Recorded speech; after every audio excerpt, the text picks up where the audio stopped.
Los ejes temáticos fueron diversos que se fueron dando. Se habló mucho del trabajo remoto, como las empresas empezaron a ver cuál era la mejor modalidad de trabajo. Se hizo mucho hincapié en lo que es la diversidad, la equidad, la accesibilidad y la inclusión. Y también otro tema muy interesante que se habló fue el avance de la inteligencia artificial y entender como diseñadores cómo debemos involucrar la inteligencia artificial en nuestros procesos. Hola, ¿cómo estás? Soy Martín Pizarno y te doy la bienvenida a un nuevo episodio de Digital Experience by Zoho, un podcast sobre la madurez digital de las organizaciones. ¿De qué se trata Digital Experience? Es un espacio para conversar sobre cómo lograr que el diseño impacte significativamente en las organizaciones, sus equipos, productos y clientes. Hablamos a ustedes, gerentes, líderes e integrantes de equipos digitales de alto desempeño. Antes de empezar, y si te gusta este podcast, te puedes suscribir y activar las notificaciones para no perderte ningún episodio. ¿Nos acompañan en esta experiencia? Comencemos. Hoy tenemos un episodio especial de Digital Experience dedicado a lo que fue el gran evento del Interaction Latinoamérica 23, más conocido como el ILA 23. Lo que ha sido el evento más grande de América Latina en UX. Y que luego de 4 años de no realizarse por la pandemia, volvió a ser un evento en vivo en La Plata, provincia de Buenos Aires. Esto es un encuentro de líderes, diseñadores, profesionales del rubro de la experiencia de usuario que se juntó para entender cuáles son las tendencias, qué estamos teniendo que mirar, qué ha pasado en estos últimos 4 años y qué tenemos que hacer para mirar para adelante de manera más ordenada. El equipo de Zoho estuvo ahí presente y hoy, junto a Leandro Saleme, líder de UI en Zoho y diseñador con más de 12 años de experiencia, estaremos compartiendo todo lo que estuvimos viendo en el evento. Vamos a hacer una especie de corresponsales de lo que fue el evento ILA 23 La Plata. Así que acompáñennos hoy un poco sobre lo que ha sido las charlas que vimos, las conferencias, las conversaciones en las que estuvimos. Bienvenido, Lean, ¿cómo estás? Hola Martín, todo muy bien, todo muy contento de, ya están acá en Buenos Aires después de esa experiencia tan grata que tuvimos, donde fue muy bueno tanto para unirnos entre nosotros como equipo, después de este nuevo mindset de lo remoto, y también para dar un freno y entender dónde estamos parados, ¿no? ¿Qué está haciendo el resto? ¿Hacia dónde está yendo? Y siempre es bueno hacer ese parate para poder reflexionar sobre estas cosas. Así que, nada, me llevo una experiencia muy grata por software en sí y también por el evento. La verdad que sí, fue increíble. Primero, para contar a los que no estuvieron, un poquito de datos. Si llegamos a ver 800 personas, la verdad, una organización increíble. A todo el equipo de Ixta, al chapter local, al chapter de Argentina, al chapter de Chile, a todos los restos de los chapters que estuvieron apoyando para que esto salga adelante. Un evento muy bien organizado, una cantidad de alegría, una cantidad de energía, mucha gente queriendo ver cómo hacía para seguir haciendo mover esto que es el diseño centrado en las personas, que es lo que nos mueve, que es lo que nos lleva a todos los días a estar pensando en cómo construir mejores y más valiosos productos y servicios. Así que definitivamente una experiencia de esas que se agradecen por participar. Lean, vos estuviste participando en casi todas las charlas, estuviste viendo con tu mirada bien crítica y tu mirada bien profunda. Contanos un poco lo que viste a nivel general. Fueron 3 días de evento, ¿verdad? Entonces, contanos cómo estuvo organizado, qué fue lo que viste, cómo era el evento, quiénes estaban invitados. Sí, mira, el evento fue muy bueno a nivel organizativo, a nivel logístico, desde el catering, el transporte. Habían varios micros que te llevaban desde la plaza hasta el lugar del evento. Bueno, el evento en sí también muy bien organizado, todo cronometrado, todo el detalle de cada cosa estaba pensado. Así que en eso, la verdad, un 10 de 10.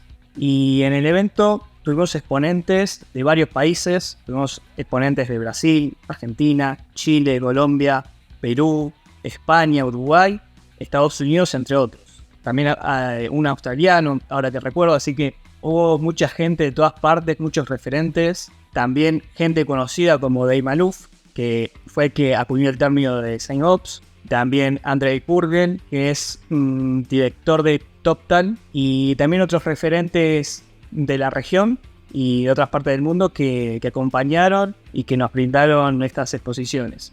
Y después hubieron también otras empresas que nos acompañaron, que dieron también su exposición en el evento, que estuvo Itaú, Galicia, Garage de Ideas, Chubrains, BBVA, Mercado Libre, Accenture, Deloitte y bueno, por supuesto, Zoho también estuvo ahí. Definitivamente fue un evento que juntó mucha gente, ¿no? Lo lindo de este evento es que junta gente que viene de diferentes partes de la industria, ¿no? Que al no ser algo de industria, sino de disciplina, te puedes encontrar con gente que viene desde lugares muy diferentes. Me sorprendió ver hasta gente que trabajaba en una cementera Pacasmayo de Perú, que nos terminamos encontrando también en el lobby del hotel, charlando sobre todo lo que ha sido la conferencia. Y esto es lo lindo de lo que estamos planteando ahora, el diseño. Lo que se ha visto, una gran conclusión que yo saco, es que ahora el diseño está viéndose como una herramienta para potenciar y cambiar cualquier tipo de empresa. Entonces no ya es un tema nada más de cómo construimos pantallas en una aplicación, o en una web, o en un software empresarial, sino que ya nos estamos pensando y volcando a cómo ayudamos a construir mejores productos, mejores servicios que pueden ser en cualquier industria. Eso antes, en otros SILA, no se veía tanto. Creo que esta pandemia nos ayudó, también la capa digital, el crecimiento de la capa digital durante la pandemia ayudó que esta visión cambiara. Pero una cosa muy positiva que vi el evento es eso, como que encontraba ya una diversidad de personas que no eran como antes, que eran de un tipo de empresa, sino que cada vez más tipos de empresas diferentes, desde startups a grandes empresas, desde empresas que tenían un diseñador a Mercado Libre que tiene 1200. Entonces, la diversidad de realidades creo que también fue algo de lo grato y lo rico de poder participar del evento y poder ver estas situaciones contrastadas. Contame así como a grandes rasgos, Lean, obviamente simplificando para los que no estuvieron, ¿cuáles son las grandes temáticas que te parece que fueron importantes y que se destacaron en el evento como grandes ejes temáticos? Los ejes temáticos fueron diversos que se fueron dando y principalmente se habló mucho del trabajo remoto, de cómo fue la vuelta del COVID-19, cómo las empresas empezaron a ver cuál era la mejor modalidad de trabajo y también, bueno, ver las necesidades que tenía cada uno ante descubrir el trabajo remoto, los beneficios y las cosas en contra que tenía trabajar desde casa. Ese es un eje que se ha visto mucho en el primer día. Después, en el segundo día, se hizo mucho hincapié en lo que es la diversidad, la equidad, la accesibilidad y la inclusión. Es un tema que se tocó en varias oportunidades y grandes exponentes dieron sus casos. Y también otro tema muy interesante que se habló, y se habló bastante, Fue el avance de la inteligencia artificial. y entender como diseñadores cómo debemos involucrar la inteligencia artificial en nuestros procesos. No tener miedo a que nos va a quitar el puesto, sino que todo lo contrario. Si no la incorporamos, Eso sí nos puede llegar a quitar el puesto por otros diseñadores que sí la incorporaron. Es verdad. Yo creo que a esos 3 puntos que estoy 100% de acuerdo le voy a sumar un par más que en realidad me llamaron la atención que nosotros lo conversamos en el evento. Uno de ellos era esto como el concepto del back to the basics, ¿no? Como que la industria creció una cantidad y se han sumado una cantidad de nuevos diseñadores al mercado, pero que muchas veces todavía tenemos que empezar a seguir mirando lo que son las cosas básicas de nuestra disciplina. No perder esas cosas que son las que son como las grandes verdades o los grandes buenas prácticas, los grandes procesos que nos ayudan a poder establecer un buen trabajo de diseño y poder garantizar esa calidad. Y además la problemática que ha llevado a que el crecimiento de diseño estuvo muy impulsado por la agilidad. Y era, bueno, diseñadores metidos en células, pero de repente, cuando ya tuvimos un determinado volumen, tuvimos que empezar a ver cómo empezamos a gestionar esta gran cantidad de diseño y diseñadores. Entonces todo este tema de Design Ops y sobre todo enfocado en cómo hacer crecer la práctica de diseño, cómo hacer que la práctica y la disciplina no queden estancadas, no sean simplemente productores gráficos, que es un poco lo que hablábamos, y el riesgo de la inteligencia artificial, sino que sean situaciones donde se agregue valor, donde se plantee un diferencial, donde se agregue creatividad al proceso de construcción de diseño. De todas estas, ¿cuál te parece que ha sido como la que más se repitió? creo que la que más se repitió fue justamente esto de volver a las bases. Yo creo que esa fue una temática que se repitió constantemente y la idea es eso, como bien decís, ¿no? Volver a las bases, entender de que el UX no es solamente tomar un software y saber utilizarlo a la perfección, sino que tiene que tener una mirada estratégica de las cosas, de sentarse en la mesa de decisiones y ver, bueno, cómo podría mejorar el producto o el servicio que se está haciendo más allá de la herramienta que se utilice. Y de ahí servirse de diferentes cosas, ¿no? Se habló mucho también del research, de la importancia de investigar, de tener entrevistas con todos los usuarios posibles, pero también dentro de la empresa, ver qué se está haciendo interiormente para poder mejorar los procesos y generar innovación. Creo que es algo súper relevante debido a que nuestro trabajo se ha visto inmerso, vamos a decir, por una cantidad de fuerzas externas que de repente no controlábamos nosotros como diseñadores. Desde la agilidad, desde lo que pasó con el design thinking, que terminó siendo apropiado por la gente de negocio, el crecimiento del product management, y que muchas veces, y cuál es la diferencia entre un product designer y un product manager, dónde está el diseñador, dónde entra el producto, el agilismo y la necesidad de la velocidad en los scrums, y sacar pantallas para poder que el scrum no esté frenado. Entonces una cantidad de fuerzas de alguna manera nos empezaron a poner en un lugar incómodo, creo. En un lugar donde probablemente nosotros no sabíamos cómo salir, no sabíamos qué hacer para salir, porque nos estaban exigiendo, nosotros exigimos un lugar, nos lo dieron, pero nuestro lugar de repente no fue lo que nosotros pensábamos que tenía que hacer.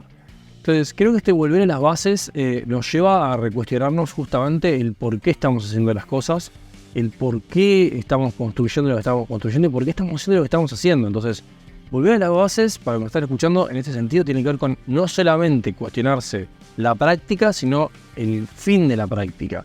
Estamos construyendo cosas que valen la pena, estamos construyendo productos que valen la pena, estamos agregando valor o simplemente estoy repitiendo y copiando lo que otros hicieron.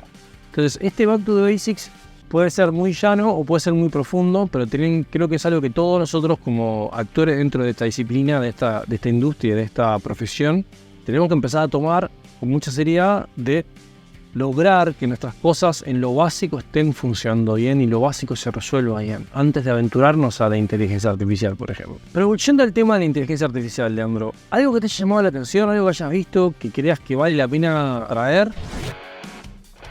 Sí, mira, me encantó la charla de Gustavo Soto Miño, director en Deloitte, que lo tuvimos en nuestro podcast hace un tiempo. Y me gustó porque, bueno, primero nos contextualizó qué es lo que estuvo pasando este último tiempo, la era crítica de los despidos, que todos estamos enterados que fue pasando en este último tiempo. Nos contextualizó de por dónde venían esos despidos, qué podían ser, y nos puso en una situación de pensar, bueno, ¿qué tenemos que hacer a partir de ahora para que nuestro rol sea importante?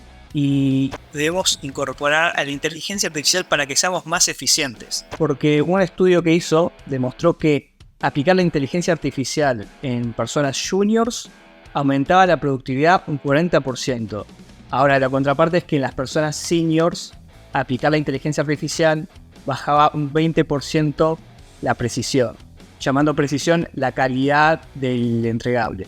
Entonces, podemos ver ahí que le podemos sacar mucho provecho a lo que es integrar la inteligencia artificial para mejorar la productividad, algo que las empresas están buscando, ser más eficientes, porque se ve que en el último tiempo se incorporó muchos diseñadores a las empresas, pero no todos tienen el mismo nivel de conocimiento, porque el mercado necesitaba de este nuevo rol y se hicieron muchos bootcamp, gente de diseño directamente se cambió el título de diseñador de diseño gráfico a UI UX, porque era un nuevo mercado que se abría con muchas posibilidades y con una mejor paga, por supuesto. Entonces, claro, eso generó mucha disparidad de profesionales y empresas con muchos diseñadores en su planilla, pero verdaderamente no estaba siendo todo tan eficiente y el valor del UX no se estaba viendo en los beneficios de la empresa. Por lo tanto, lo que tenemos que buscar es que con la inteligencia artificial ser más eficientes, ver cómo la podemos incluir, porque un detalle muy importante que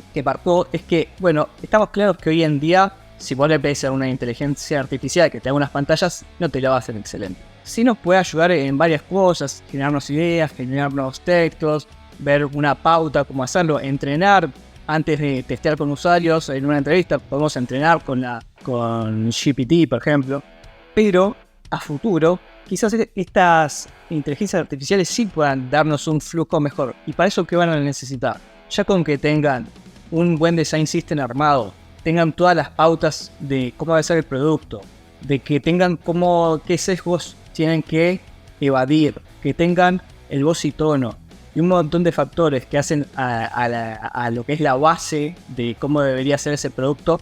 Una vez que tengamos todo eso, ahí sí esa inteligencia artificial podría crearnos flujos, podría crearnos pantallas de excelente calidad con los objetivos que estamos buscando.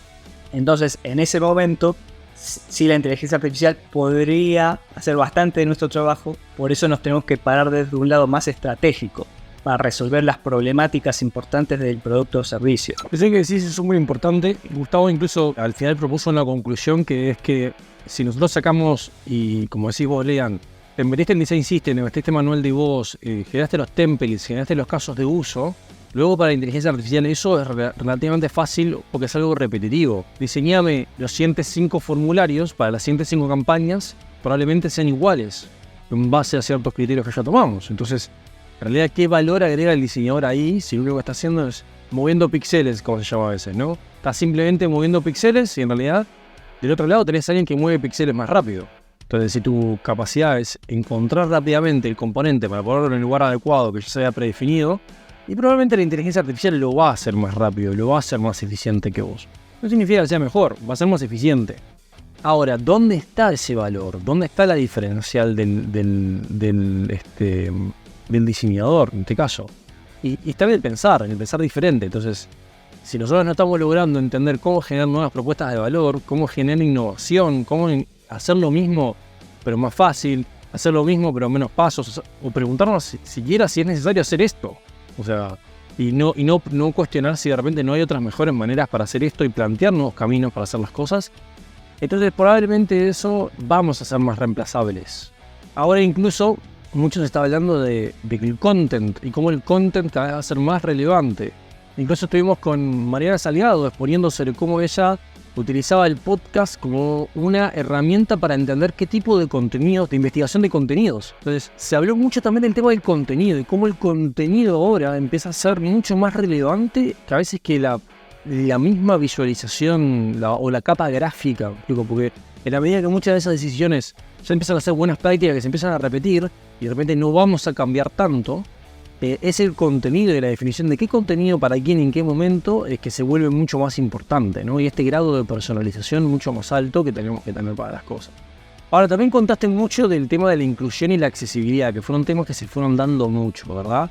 Del tema de cómo eliminamos sesgos, cómo evitamos la exclusión, cómo con esto conecta con la posibilidad de hacer mejores productos y hacer productos más exitosos. ¿Qué viste con respecto a todo este tema? Fue una charla muy interesante que todos digamos sobre la accesibilidad, de la importancia de la diversidad.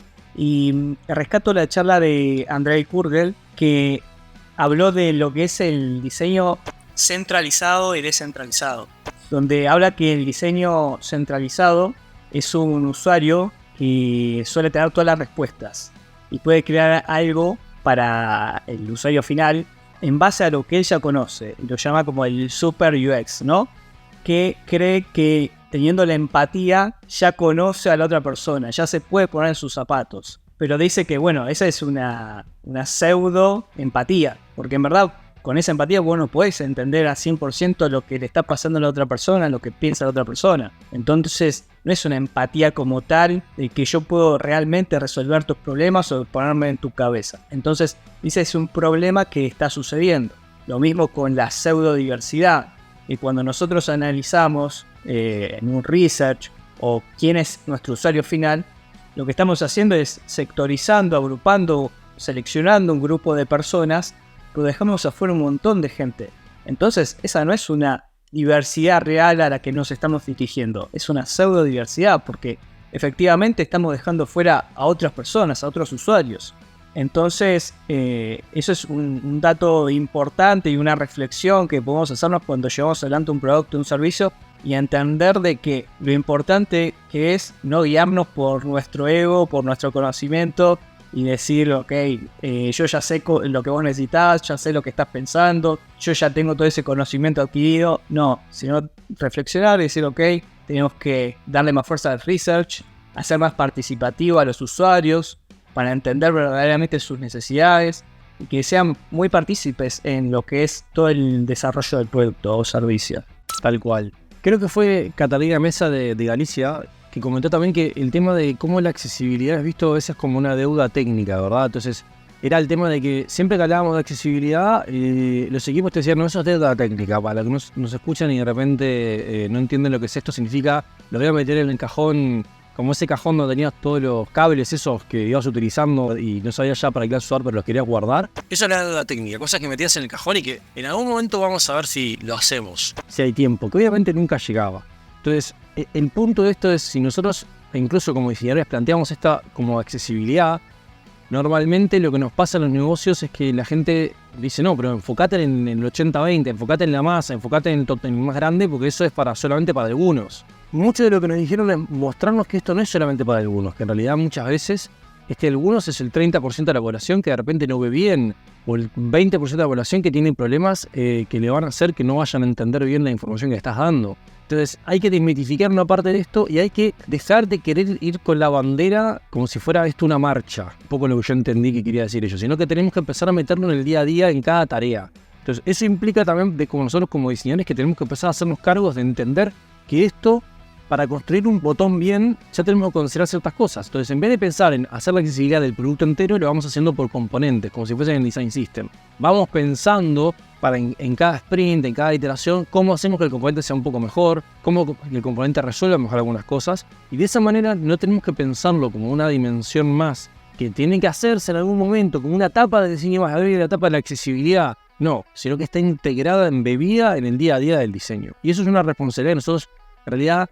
Somos sí los que tenemos la bandera y que podemos empujar, pero que tenemos que empujarla desde el repensar el cómo creamos los mismos componentes del diseño. ¿Qué otras charlas te parecieron interesantes a vos con el tema de lo que es organización, lo que es Design Ops, de la madurez del diseño? Mirá, muy interesante esa charla que mencionás, que aparte nos aportó lo que son un mapa de capacidades que tenían y que la verdad era bastante amplio y imagino muy difícil también de articular todas esas áreas para que trabajen correctamente entre sí, pero la verdad bastante interesante. Y luego nos mostró el mapa de capacidades a futuro que están planeando, donde se integra ahí bastante lo que vos decís, Design Ops, lo que es un Prompt Engineer y bastantes otras capacidades necesarias para poder llevar adelante todo ese proceso. Otra de las charlas que me gustó referente a esto de Design Ops es la de Alexandra Mengoni, que nos explicó la importancia de tener un Design Ops como mindset dentro de todo el equipo y que este rol viene creciendo fuertemente en la TAM.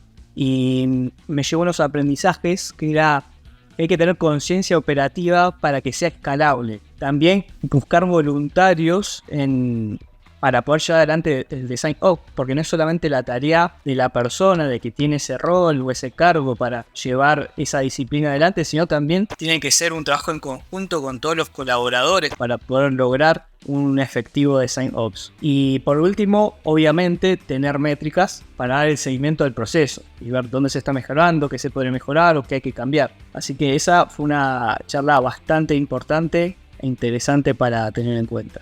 Bueno, Ale también participó de nuestro ciclo de Design Ops cuando lo hicimos en su momento, en el podcast. Es la fundadora de Design Ops Latam. Ha tenido trabajando en este tema, una de las pioneras en Latinoamérica, en el punto de Design Ops. Lo que ella plantea que es que al final esto es un cambio de mentalidad, como dijiste vos, Leandro, una mentalidad de operaciones, que tiene que ver con cómo hacemos que el diseño no es una fase en un proceso productivo, sino que es una operación continua que se tiene que estar haciendo. El diseñar es una operación continua que se tiene que estar haciendo para entregar el valor de la compañía. Entonces, si vos le cambiás la mirada, en vez de una fase, para simplemente que el producto cumpla ciertas características de calidad o que cumpla ciertos estándares o que lo que sea, y lo cambiás en una operación continua para lograr el delivery de valor, uno se tiene que repensar en cómo se construye el diseño. Y en eso creo que uno de los puntos más importantes es eso, que al final el Design Ops, por más que pueda haber una persona que tenga la camiseta de esa puesta y que puede ya hacer que en organizaciones muy grandes hayan Design Ops como profesionales específicos para eso, en otras son los líderes o el head o quien sea que lo toma, pero no puede ser solo la tarea de una persona que esté mirando, porque si no es como, vamos a decir, es imposible que yo simplemente mirando las métricas cambie las cosas. Y reportando las métricas cambie las cosas. Necesito el apoyo del resto, que se sumen a ver cómo mejoramos la operación, a cómo hacemos parte de que los procesos funcionen mejor, parte de que los procesos respondan mejor a lo que estamos planteando, cómo nos unimos mejor al tema del ciclo productivo, del desarrollo de productos y servicios digitales.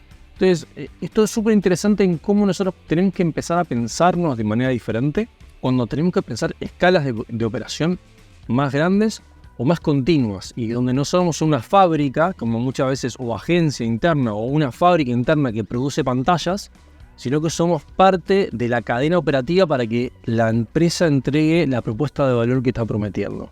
Ese cambio, que creo que estamos recién iniciándolo en Latinoamérica, nos estamos recién dando cuenta de este punto, es uno de los grandes desafíos yo creo que tenemos, que es que nosotros como diseñadores no lo tenemos claro todavía. ¿Qué significa este cambio? Entonces es súper importante el trabajo que están haciendo en Design Ops Latam para seguir evangelizando en estas ideas, seguir promulgando estas ideas y de esa manera lograr cambiar la estructura de cómo nosotros nos pensamos como diseñadores en Latinoamérica. Sí, aparte agregar que esto del Design Ops es buscar también la eficiencia, y con esto de buscar la eficiencia es un poco lo que tocamos anteriormente, de que las empresas están buscando un poco eso, aprender sobre Design Ops, capacitarse sobre eso y ver cómo desde nuestro lugar podemos aportar a las mejoras de los procesos, de toda la forma en que tenemos de trabajar. Y nada, en Latinoamérica tenemos una gran oportunidad porque es un sector que está creciendo y ahí está la posibilidad de participar de esa manera en la empresa y demostrar valor.